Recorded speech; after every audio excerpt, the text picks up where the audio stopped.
नमस्कार, मैं हूं आपके साथ सरगम पंच श्रीवास्तव और आप देख रहे हैं जीएनटी स्पेशल। देखिए, देश में वसंत उत्सव चल रहा है और कल से चैत्र नवरात्रि का शुभारंभ होने जा रहा है। यही वजह है कि देश भर के मंदिर मां के जयकारों से गूंजने लगे हैं। हाँ, मां की भक्ति का रंग शहर शहर नजर आने लगा है। नवरात्रि के इन पवित्र दिनों में मां दुर्गा के 9 स्वरूपों की उपासना का विशेष महत्व बताया गया है। यही वजह है कि देश के तमाम शक्तिपीठों में आस्था का सैलाब नजर आने लगा है। देखिए, चैत्र नवरात्रि के शुरू होने के साथ ही कल से हिंदू नववर्ष भी प्रारंभ हो रहा है। नवरात्रि के पहले दिन कलश स्थापना के साथ मां के पहले स्वरूप यानी कि मां शैलपुत्री की पूजा होती है। आज जीएनटी पर आपको बताएंगे कि आखिर मां शैलपुत्री की पूजा के सही विधि विधान क्या है और नव दुर्गा के स्वरूप की उपासना से आपके जीवन में किस तरह से खुशियां और सौभाग्य का संचार हो सकता है।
आस्था के महापर्व का शुभारंभ हो रहा है। मां आ रही है।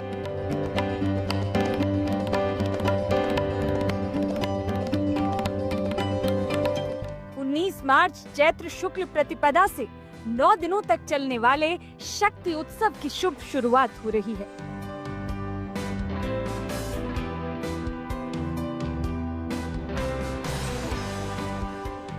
मान्यता है कि नवरात्र के 9 दिनों में मां दुर्गा धरती पर पधारती है और अगले 9 दिनों तक धरती पर ही निवास करती है।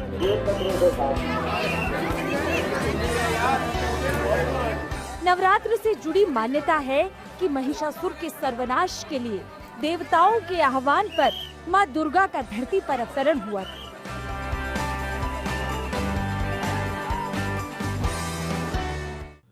कई पौराणिक कथाएं हमें शास्त्रों में, पुराणों में, ग्रंथों में प्राप्त होती है। जो पहली कथा प्राप्त होती है वह महिषासुर से जुड़ी हुई है। चैत्र नवरात्रि मां भगवती की उपासना के लिए बड़ा ही महत्वपूर्ण है। पौराणिक कथा के अनुसार महिषासुर पर माता दुर्गा की विजय की कथा जुड़ी हुई है। मां भगवती देवताओं की रक्षा के लिए महिषासुर नामक दैत्य से युद्ध करती है। महिषासुर मर्दिनी की कथा मुख्य रूप से देवी भागवत पुराण, मार्कंडेय पुराण और दुर्गा सप्तशती में मिलती है। इन ग्रंथों में असुर महिषासुर के जन्म, उसकी शक्ति और देवी दुर्गा द्वारा उसके वध की कथा का वर्णन विस्तार से किया गया है। पुराणों में वर्णित महिषासुर की कथा बताती है कि महिषासुर दानव ने कठिन तपस्या करके ब्रह्मा से अमर होने का वरदान प्राप्त किया था। इस वरदान के चलते देवता, राक्षस या मनुष्य उसका वध नहीं कर सकते थे। इसके बाद वरदान पाकर अहंकारी हुए महिषासुर के अत्याचार बेहिसाब बढ़ गए। तब महिषासुर के अत्याचारों से त्रस्त होकर देवताओं ने त्रिदेव से प्रार्थना की। इसके बाद सभी देवताओं ने अपनी शक्तियों को मिला दिया। कथा में वर्णन मिलता है कि देवों की महाशक्तियों के इस मेल से आदि शक्ति पराम्बा भगवती दुर्गा प्रकट हुई। तमाम देवताओं के अस्त्र शस्त्र धारण करके देवी दुर्गा ने महिषासुर से युद्ध किया और 9 दिनों की लड़ाई के बाद 10वें दिन उसका वध कर दिया। तभी से मां के सम्मान में नवरात्रि की पूजा की परंपरा शुरू हुई। अब की बार भी नवरात्र से पहले देश भर में तैयारियां जोर शोर से हो रही हैं। शहर शहर मंदिर सजाए जा रहे हैं। कहीं मंदिर को रोशनी से जगमगाने की तैयारी है, तो कहीं मां का दरबार फूलों से सजाया जा रहा है। तैयारियां घरों में भी कम नहीं, चौक सज रहे हैं, घट स्थापना की तैयारी चल रही है, तो बाजार भी पूजन सामग्री से पट गए हैं। पूरी श्रद्धा से मां को घर बुलाने की तैयारी है। नवरात्र के पहले दिन देवी के शैलपुत्री स्वरूप की पूजा का विधान है। माता शैलपुत्री की उपासना नवरात्र के पहले दिन उत्साह में वृद्धि के लिए, उमंग में वृद्धि के लिए, सौभाग्य में वृद्धि के लिए तथा जीवन के शुरुआत के लिए, नव जीवन की शुरुआत के लिए विनती किया जाता है, निवेदन किया जाता है। इस दिन घरों में तथा मंदिरों में माता को स्थापित करके पूजन आरंभ किया जाता है। इस दिन मां भगवती शैलपुत्री को सफेद फूलों का हार चढ़ाया जाता है, सफेद वस्त्र अर्पित किया जाता है। शैलपुत्री का अर्थ है पर्वत की बेटी। मां शैलपुत्री को पर्वतराज हिमालय की पुत्री माना जाता है, इसलिए इनका नाम शैलपुत्री पड़ा। शैलपुत्री मां का स्वरूप बेहद दिव्य है। मां शैलपुत्री के दाहिने हाथ में त्रिशूल और बाएं हाथ में कमल होता है। मां शैलपुत्री नंदी बैल की सवारी करती हैं, इसलिए इन्हें वृषारूढ़ा के नाम से भी जाना जाता है। शास्त्रों में माता शैलपुत्री को आद्या शक्ति और शक्ति स्वरूपा भी कहा गया है। कथा बताती है कि माता शैलपुत्री पिछले जन्म में देवी सती थी, जिन्होंने अपने पति भगवान शिव के अपमान से आहत होकर अपने शरीर का त्याग कर दिया था और कालांतर में इन्होंने पर्वतराज हिमालय और रानी मैनावती के घर में पुत्री के रूप में दोबारा जन्म लिया। माता शैलपुत्री के संदर्भ में पौराणिक जो कथाएं मिलती हैं, मान्यताएं मिलती हैं, वह यह हैं। पौराणिक कथाओं के अनुसार, मान्यताओं के अनुसार पूर्व जन्म में माता शैलपुत्री का नाम सती था।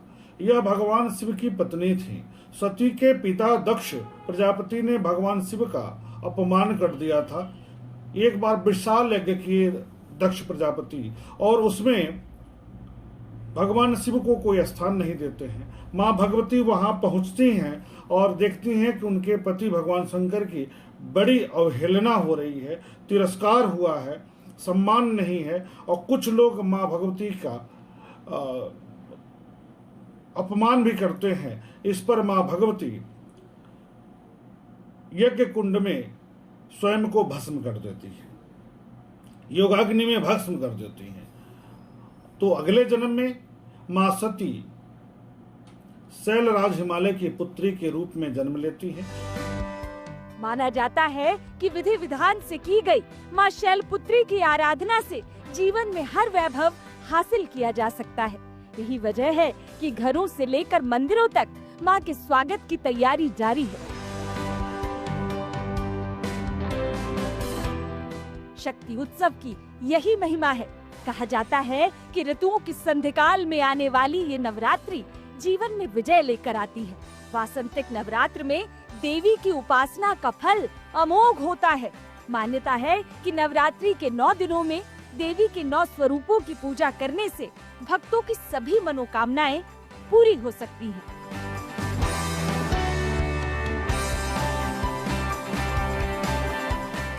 Bureau report, good news today.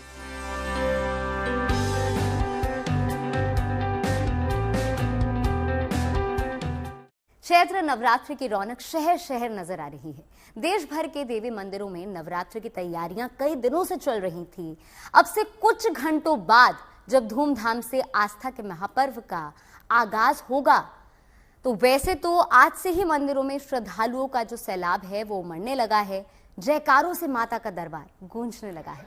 भक्तों के हृदय में उमंग है, उत्साह है। मां जगदम्बा के दरबार में भक्तों का रेला है।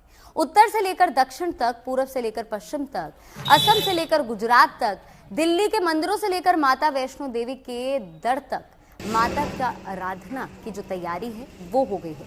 देखिए, शहर कोई भी हो, तस्वीर जो है वो एक से ही नजर आ रही है।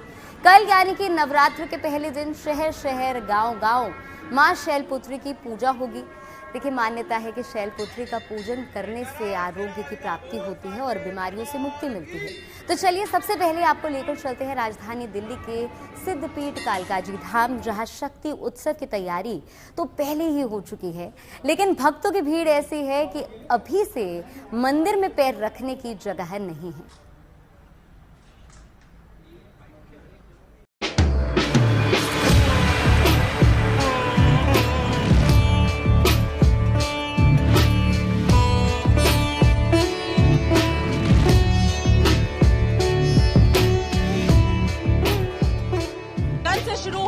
चैत्र नवरात्र और उसको देखते हुए जो तैयारियां हैं वो लगभग अब पूरी हो चुकी है। इस वक्त मैं मौजूद हूँ दिल्ली के प्रसिद्ध कालका जी मंदिर में और आप तस्वीरें देख सकते हैं कि किस तरीके से आपको यहाँ की तस्वीरें नजर आने वाली है। एक दिन का समय है नवरात्र शुरू होने में, लेकिन जो तैयारियां तो आपको नजर आएगी, लेकिन भक्तों की भीड़ भी जो है वो आपको नजर आएगी। ये जो आप लाइन देख रहे हैं, इसके पीछे आपको जो है वो भक्त नजर आने वाले हैं, क्योंकि यहाँ पर व्यवस्था की गई है।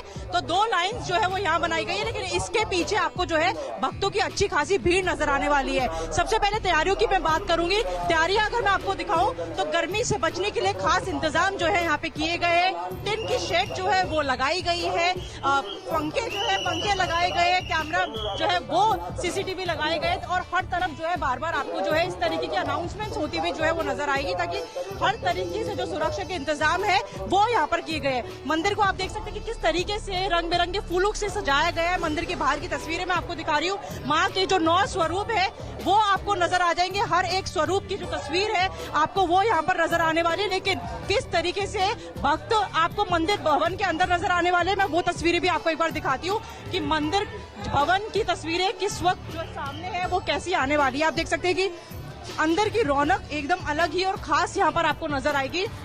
माता के भवन के अंदर की तस्वीरें दिखा रही हूँ। सबसे पहले तो डेकोरेशन आप देख सकते हैं कि किस तरीके से साज सज्जा जो है वो मंदिर परिसर की गई है। हर तरीके के रंग बिरंगे फूल जो है वो लाए जा रहे हैं और अभी भी अंतिम रूप जो है ये तैयारियां आपको लेते हुए नजर आएगी। और अंदर एक बार भक्तों की भीड़ देखिए। भक्तों की भीड़ से आप अंदाजा लगा सकते हैं कि हर कोई जो माँ का स्वागत के लिए जो तैयारियां हैं वो कर चुका है। हर कोई इंतजार कर रहा है कि बस कल से नवरात्र शुरू हो और माँ के दर्शन जो है वो हम कर पाए।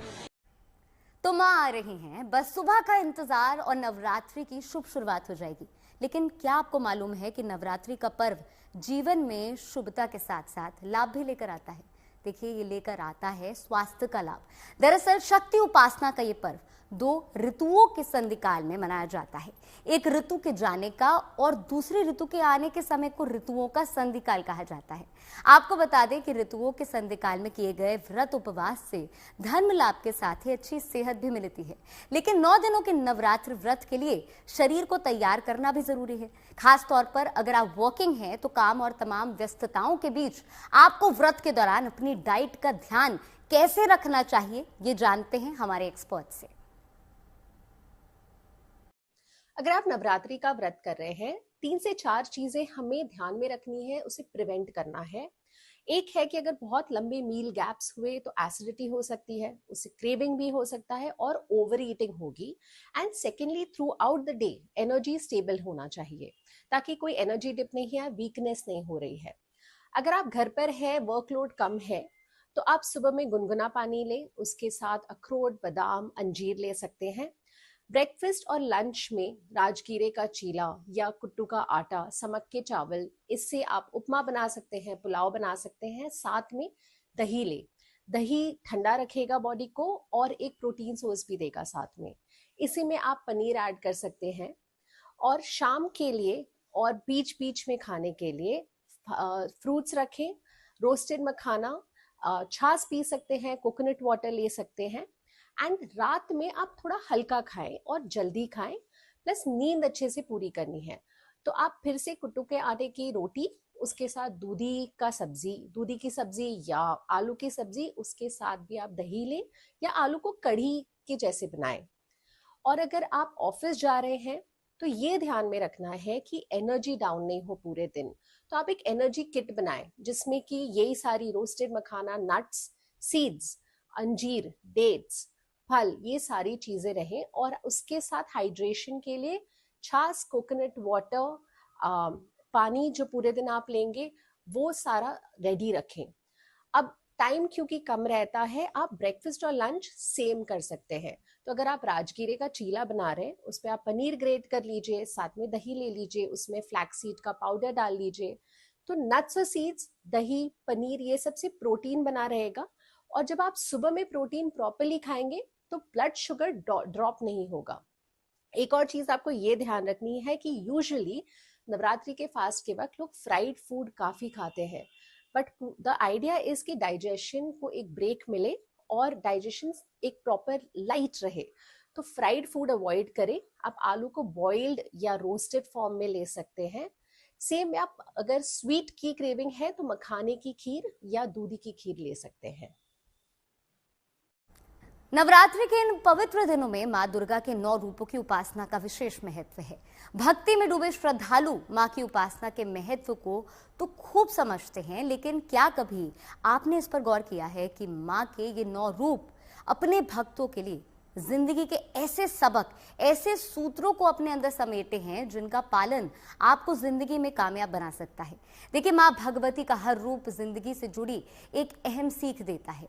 कल सुबह जब आप घर में देवी मां का स्वागत करें तो साथ में इन गुणों को अपनाकर अपने जीवन में सुख और समृद्धि का भी स्वागत कर सकते हैं।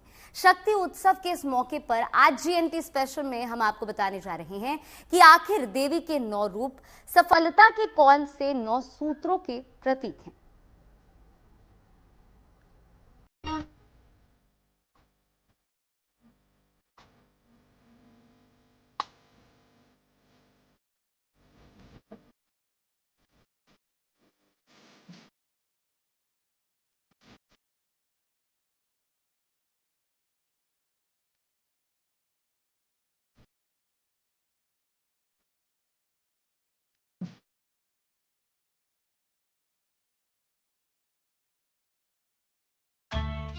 नवरात्रि पर्व है शक्ति का, पर्व है भक्ति का, पर्व है साधना का।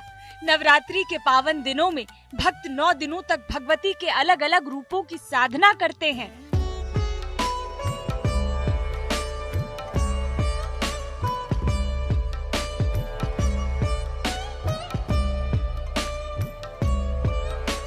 वही 9 रूप जिनका उल्लेख वराह पुराण के इस श्लोक में मिलता है।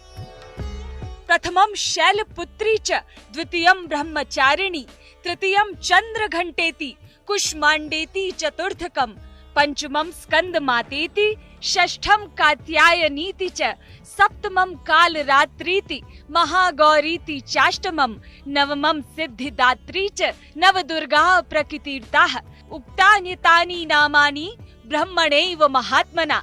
यानी पहली शैलपुत्री, दूसरी ब्रह्मचारिणी, तीसरी चंद्रघंटा, चौथी माँ कुष्मांडा, पांचवी स्कंद माता, छठी कात्यायनी, सातवीं कालरात्रि, आठवीं महागौरी और 9वीं सिद्धिदात्री। ये 9 देवियां नवदुर्गा के नाम से पूजी जाती हैं।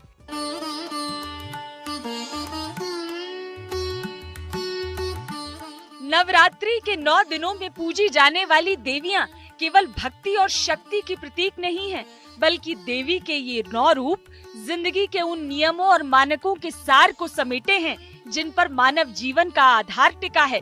यानी वास्तव में नवरात्रि की 9 देवियां सफलता के 9 सूत्रों की प्रतीक भी हैं। अगर आप किसी भी लक्ष्य को पाने के लिए भगवती के 9 रूपों की सीख का पालन करते हैं तो नवरात्रि की आखिरी देवी माँ सिद्धिदात्री आपको सिद्धि यानी सफलता प्रदान करती हैं। आइए नवरात्रि के पावन पर्व पर आपको बताते हैं कि आखिर नवरात्रि की 9 देवियां हमें क्या सिखाती हैं और इस सीख का पालन करके आप अपनी जिंदगी को कैसे बेहतर बना सकते हैं। देवी भगवती का पहला स्वरूप है माँ शैलपुत्री। शैलपुत्री का मतलब है हिमालय की बेटी, यानी माँ पार्वती का ही एक नाम शैलपुत्री है। उन्होंने अपने अडिग विश्वास और तप से भगवान शिव को पाया है। माँ शैलपुत्री अडिग विश्वास का प्रतीक है। कोई भी काम शुरू करने से पहले अटूट विश्वास की जरूरत होती है। अगर विश्वास नहीं है तो सफलता मिलना संभव नहीं है। माँ शैलपुत्री यही संदेश देती हैं।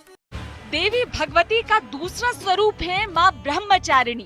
ब्रह्मचारिणी का अर्थ है जो ब्रह्म के अनुसार आचरण करे, जिसके आचरण में ब्रह्म मतलब सत्य, तप और अनुशासन हो। माँ ब्रह्मचारिणी अनुशासन का प्रतीक है। किसी भी काम में सफलता के लिए अनुशासन बेहद जरूरी होता है। अगर हम अपने लक्ष्य के लिहाज से अनुशासित नहीं हैं, तो फिर कभी उसे हासिल भी नहीं कर सकते। माँ भगवती का जो दूसरा स्वरूप है वह है ब्रह्मचारिणी स्वरूप। ब्रह्मचारिणी माता का वह स्वरूप है जिसमें माँ एक शिक्षार्थी के रूप में है, अर्थात तपस्विनी के रूप में है, तपस्या के स्वरूप में है। तपस्या का स्वरूप क्या बताता है कि व्यक्ति के अंदर अनुशासन कितना है, क्योंकि बिना अनुशासन में रहे कोई भी व्यक्ति शिक्षा ग्रहण नहीं कर सकता। ऐसे में माता का यह स्वरूप शिक्षा ग्रहण करने वाला है और उसमें अनुशासन को प्रमुखता दी जाती है। माँ दुर्गा के तीसरे रूप का नाम है चंद्र घंटा, क्योंकि उनके माथे पर घंटे के आकार का चंद्रमा है। चंद्रमा शीतलता देता है और ये मन का प्रतीक भी है। देवी चंद्र घंटा का स्वरूप हमें सिखाता है कि हमारा दिमाग ठंडा रहे और मन सधा हुआ। वास्तव में मन को साधना ही सबसे बड़ी साधना है। यानी अगर हम लक्ष्य को पाने के लिए एक चित्त से काम करेंगे तो ही सफलता मिलेगी। माँ दुर्गा का चौथा रूप है माँ कूष्मांडा का। माँ कूष्मांडा का मूल स्वरूप सूर्य के समान तेज वाला है। ये अंधकार में प्रकाश की तरह आती हैं। ये उजाला ही ज्ञान का प्रतीक है। अज्ञानता से बड़ा अंधकार कोई और नहीं होता। माँ कूष्मांडा सिखाती हैं कि किसी भी लक्ष्य को हासिल करने के लिए ज्ञान और विवेक की जरूरत होती है। इसके बिना आप सफल नहीं हो सकते। ऐसा स्वरूप जिसमें एक सृजनात्मकता की बात आती है, बुद्धि की बात आती है, विवेक की बात आती है, ज्ञान की बात आती है, तो यहाँ पर एक नई सीख समझ में आती है, एक नई विचारधारा का जन्म होता है। बुद्धि और विवेक का यह स्वरूप होता है। तो माँ भगवती का जो चतुर्थ स्वरूप है, माँ भगवती का जो कूष्मांडा स्वरूप है, वह बुद्धि और विवेक के लिए महत्वपूर्ण है। देवी भगवती का पांचवा स्वरूप है माँ स्कंद माता। माँ स्कंद माता की गोद में बालक कार्तिकेय हैं, जिनका एक नाम स्कंद भी है। पार्वती माता का ये स्वरूप करुणा और प्रेम का प्रतीक है। ये स्वरूप बताता है कि अक्सर हम सफलता की दौड़ में अपनी संवेदनशीलता भूलकर कठोर हो जाते हैं, जबकि ऐसा नहीं होना चाहिए। वास्तव में सफलता का सुख शांति में होता है। इसके लिए प्रेम और करुणा जरूरी है। माँ भगवती का जो पंचम स्वरूप है वह है स्कंद माता के रूप में। यह स्वरूप माँ भगवती का वह स्वरूप है जिसमें वो स्कंद कुमार के माँ के रूप में जाने जाती है। यह जो स्वरूप है यह करुणा, दया, प्रेम, क्योंकि एक माँ का एक बच्चे के प्रति जो लगाव होता है, प्रेम होता है, वही इस स्वरूप से सीख मिलती है। माँ दुर्गा का छठा रूप है माँ कात्यायनी। माँ कात्यायनी सेहत और चिकित्सा की देवी हैं। शास्त्र कहते हैं कि इनकी पूजा से रोग, शोक, भय और संताप समाप्त होते हैं। ये सभी समस्याएं शारीरिक और मानसिक स्वास्थ्य से जुड़ी हैं। माँ कात्यायनी ये सिखाती हैं कि किसी भी लक्ष्य को तभी पाया जा सकता है जब आप सेहतमंद हो। शरीर सेहतमंद हो तभी मन में उत्साह होता है। देवी भगवती का सातवां स्वरूप है माँ कालरात्रि। माँ कालरात्रि ने दैत्यों का विनाश करने के लिए अवतार लिया था। ये हठ और साहस की प्रतीक है। माँ कालरात्रि सिखाती हैं कि किसी भी लक्ष्य को पाने के लिए हमारे पास जिद और हौसला दोनों होने चाहिए, क्योंकि हर लक्ष्य को पाने के रास्ते में मुश्किलें आती हैं। जिनके पास ये दोनों चीजें नहीं हैं, वो मुश्किलों के आगे घुटने टेक देते हैं। नवरात्रि की 8वीं देवी है माँ महागौरी। इनका रंग गोरा है और इनके स्वरूप को 8 वर्ष का माना गया है। माँ महागौरी सिखाती हैं कि हम जिंदगी के किसी भी क्षेत्र में चाहे कोई भी काम कर रहे हों, वहाँ हमारा चरित्र उज्जवल और मजबूत होना चाहिए, जबकि स्वभाव में सादगी और मासूमियत होना जरूरी है। अगर हमारे अंदर छल कपट जैसी भावनाएं हैं, व्यवहार में अहंकार है, तो हमें सफलता कभी नहीं मिलेगी। माँ सिद्धिदात्री नवरात्रि की 9वीं देवी है। जैसा कि नाम से ही जाहिर है, सिद्धिदात्री यानी सिद्धि देने वाली। माँ सिद्धिदात्री लक्ष्य के लिए प्रतिबद्ध होने की सीख देती हैं। जब हम नवरात्रि की 8 देवियों की आराधना करते हैं और उनकी बताई सीख पर चलते हैं, तो सिद्धिदात्री सफलता देती ही हैं। यानी किसी भी लक्ष्य को पाना है तो 8 देवियों के बताए सूत्र को हमेशा दिल और दिमाग में रखना चाहिए। यानी माँ भगवती के आशीर्वाद की तरह ही उनके रूपों से जन्मे ये सूत्र भी इंसान की जिंदगी बदल सकते हैं और इन्हें अपने जीवन में शामिल करने के लिए नवरात्रि से अच्छा अवसर भला कौन सा हो सकता है। Bureau report, good news today. तो चलिए इसी के साथ हमारे इस खास कार्यक्रम में आज के लिए बस इतना ही। देश और दुनिया की तमाम बड़ी खबरों के लिए आप जुड़े रहिए GNT के साथ।